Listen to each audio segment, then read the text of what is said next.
Another text question says, if all religions claim to be truth, then how can Christianity make that claim and think that it is correct? Appreciate that question, and it's a question that has the assumption that is very correct.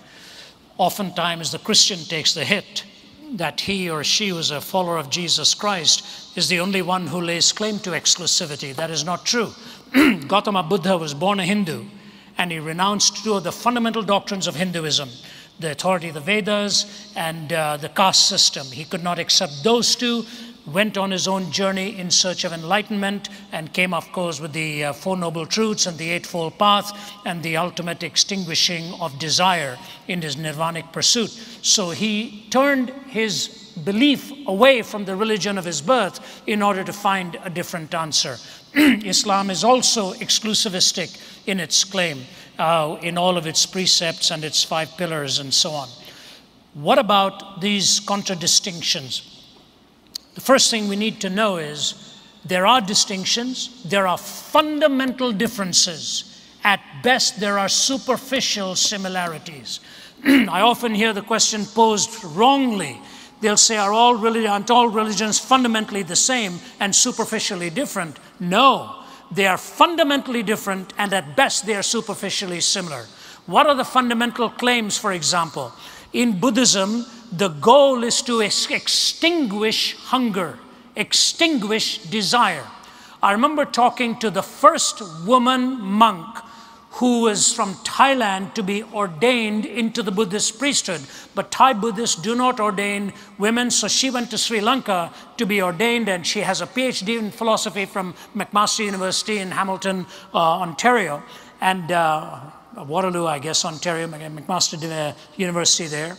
Got her PhD in philosophy, and she gave me the first interview. We chatted for well over an hour, one-on-one, and I sort of angled into some questions because I didn't want to be too discourteous. And one of the things I said to her is, I hear you're married. And she said, yes. I said, you have children? She said, yes. I said, but you're living in a temple by yourself? She said, yes. I said, do you not see your children? She started crying. She said, I have a car. I said, you have a car? She said, yeah. I said, okay. So she drove herself because she can't allow a man to drive her, she said, so she has to drive herself. And she says, every evening at the end of the day, I try and meet up with one of my children. She said, this is the hardest part of my life. I said, so you are on the journey to extinguishing the desire to be with your children. Is that right? Is that a fair assessment? She kept quiet. And then I said this.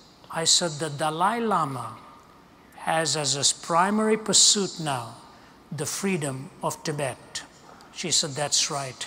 I said, why does he desire that? She looked at me and she said, we try not to get into these philosophical questions. Let's just say that he chooses to. You take a look at other world religions and see where these 4 questions are dealt with: origin, meaning, morality, and destiny. These 4 questions have to be answered in 2 ways. Follow me, please. Every particular answer has to correspond to truth, either through empirical form of measurement or through the logical reasoning process. And when those 4 answers are put together, they must cohere and not be incoherent. So the 2 tests, correspondence and coherence, I guarantee you, only in the Judeo-Christian worldview will you find these 4 questions answered with corresponding truthfulness and with the coherence of a worldview.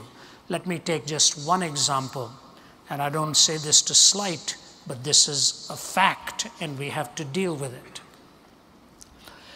I've been invited in many, many Islamic countries, and I have open forums there, and going to go to one of the toughest Islamic countries within the next few weeks. They've hosted me in many parts there, and we've had dialogues. I want to give to you 2 things. In the Quran, it is the only historically claimed document that denies that Jesus Christ was actually crucified or died on the cross. Denies that. The Greek historians say he died on the cross. Roman historians say that. Pagan historians say that, Jewish historians say that, and Christian historians say that.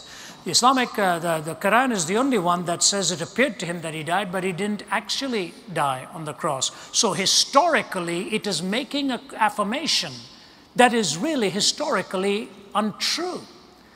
I got into a discussion with Sheikh Hussein of the leading Shiite cleric in Damascus, Syria, is a real gentleman.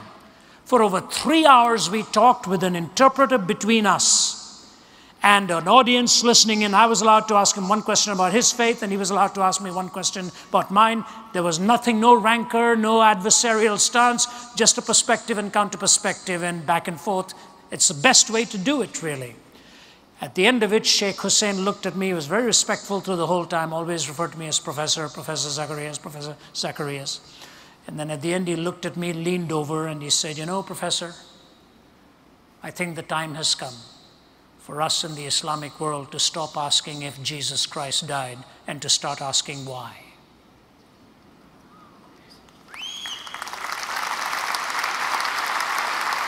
I said to him, "May I quote you on that, sir?"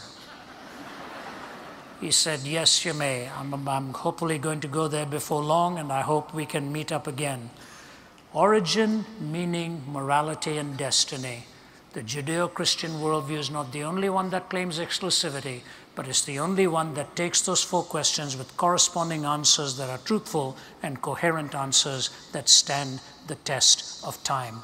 And the ultimate answer of the resurrection from the dead that gives you hope and meaning. I see we have one more question left, and that's the sign here. I'll be happy to take that.